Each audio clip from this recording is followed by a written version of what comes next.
Per nosaltres l'acceleradora ha significat creixement i maduració.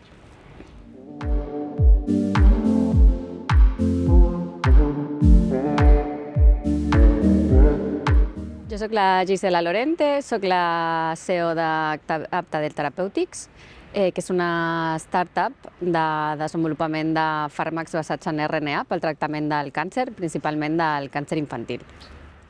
L'acceleradora ha sigut molt important en el desenvolupament de l'empresa. Ens ha permès tenir un espai de laboratori on hem pogut créixer i, a més, desenvolupar, portar endavant el nostre producte.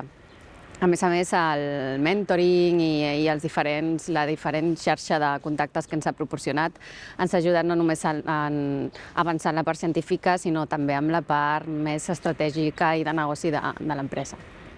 Segurament el nostre desenvolupament hagués sigut més lent, perquè gràcies a l'acceleradora ens ha donat un espai on poder créixer i també ens ha permès aconseguir diners tan competitius, públics com privats, i llavors en aquests moments segurament encara estaríem en un punt menys madur del que estem ara. Sí, durant aquests 3 anys hem pogut desenvolupar el nostre producte fins a validar-ho a models animals.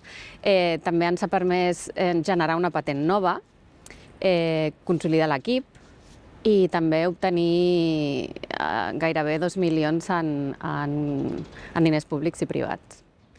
Els nostres reptes, com qualsevol d'aquest tipus d'empresa, és arribar a validar la nostra tecnologia en un ambient clínic, arribar a assajos clínics i, sobretot, validar-la, en el nostre cas, en població pediàtrica.